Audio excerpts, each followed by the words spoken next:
Bonjour et bienvenue sur notre chaîne. Aujourd'hui, nous allons explorer la question des formations courtes au métier de sophrologue. Alors, quand on entend par formation courte, qu'en est-il des contenus, de l'investissement en temps et en travail personnel? Aller vite est-il pertinent? Les temps d'intégration nécessaires? Nous allons décortiquer un petit peu tout cela ensemble. Alors, déjà, quand on entend par formation courte, le premier aspect est la notion de durée. Alors, je rappelle que la formation n'étant pas réglementée, il n'y a pas de durée légale de formation. Alors, la durée comprend deux variables importantes. Il y a le nombre d'heures de formation, puis la temporalité, c'est-à-dire la durée dans le temps sur laquelle ce nombre d'heures est réparti. Quelques semaines, quelques mois, quelques années. Donc pour vous donner un point de repère, certains syndicats professionnels ne vous acceptent pas à moins de 300 heures de formation. Certaines compagnies d'assurance ne vous assurent pas non plus en responsabilité civile en dessous d'à peu près ce nombre d'heures. Je rappelle, ce sont des exemples, ce n'est pas vrai pour tous les syndicats professionnels ou pour toutes les compagnies d'assurance. Là, ce sera à vous de vous renseigner. Nous avons ensuite la notion de temporalité. Combien de temps faut-il pour intégrer la méthode et s'entraîner à l'utiliser avec des clients? Quelques semaines, quelques mois, plusieurs années. Là encore, rien d'officiel. Voilà, j'y reviendrai un petit peu plus loin. Alors, qu'en est-il maintenant de l'impact sur les contenus des formations courtes? Il y a deux cas de figure. En gros, pour simplifier. Le premier cas, certaines formations dites courtes peuvent être pauvres en contenu. En raison de leur nature concise, les programmes vont sacrifier parfois un peu la profondeur, la diversité des sujets, ainsi que des temps d'entraînement dirigés avec des formateurs. Ça va pouvoir se traduire par une compréhension parfois superficielle des techniques de sophrologie, une préparation limitée pour faire face à la diversité des situations que nous pouvons rencontrer dans notre pratique professionnelle en cabinet. N'oublions pas que le métier de sophrologue va quand même bien au-delà du fait de faire faire 3 respirations à quelqu'un qui se sent stressé.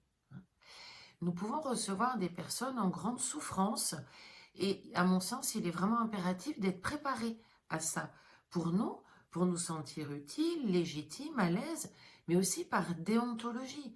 Nous avons quand même quelque part une responsabilité vis-à-vis de ces personnes. Donc à mon sens, c'est vraiment important.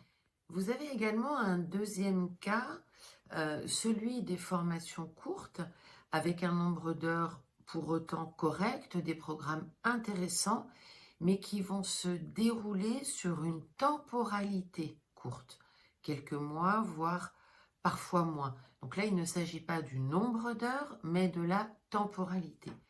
Donc ces formations, elles risquent d'être très intenses et d'exiger un travail personnel massif pour tenter d'intégrer le programme complet, parfois au détriment de votre vie professionnelle si vous êtes en activité professionnelle pendant que vous vous formez, voire de votre vie personnelle.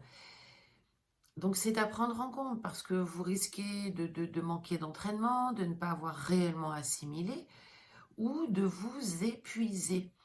Et ça peut être un défi, pas forcément très écologique pour vous et pas forcément très sophrologique non plus.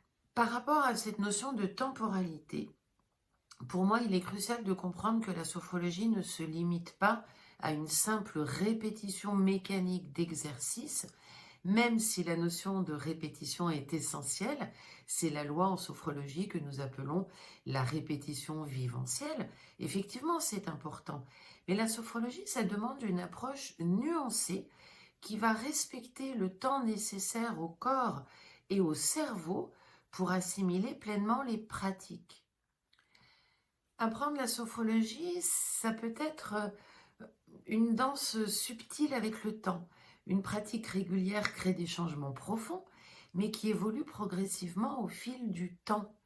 La régularité de la pratique est cruciale, mais la patience l'est tout autant. Se former au métier de sophrologue, ça n'est pas une course. Donc la clé, c'est de trouver un équilibre, une harmonie dans la temporalité de l'apprentissage du métier. Donc pour conclure cette vidéo, je dirais que formation courte mais pauvre en contenu, selon moi, c'est vraiment à bannir. Formation courte avec des contenus, des programmes et un nombre d'heures correct, eh bien c'est à réfléchir sans se mentir à soi-même. L'enjeu est de taille, l'enjeu c'est de faire du bon boulot et de pérenniser votre activité, d'exercer votre métier avec plaisir en vous sentant à l'aise et serein. Et puis tout à fait entre nous, pensez-vous que l'on passe aussi rapidement de comptable, par exemple, à sophrologue? Euh, Iriez-vous chez une coiffeuse formée en 3 mois? Alors j'aborderai en détail dans d'autres vidéos les notions de contenu, les bonnes questions à se poser, les critères, mais vous pouvez d'ores et déjà commencer à intégrer ces notions de durée et de temporalité dans vos prochaines recherches. Alors, si vous avez aimé cette vidéo, n'oubliez pas de la partager, de la commenter, de la liker, voire de vous abonner. Et puis, comme toujours, n'hésitez pas à nous contacter. Nous serons toujours contentes d'échanger avec vous sur ces sujets. Choisir une formation, voire se reconvertir, c'est important. Et donc, nous aimons toujours consacrer du temps aux échanges qui peuvent être importants pour vous. Merci de nous avoir rejoints aujourd'hui et à bientôt.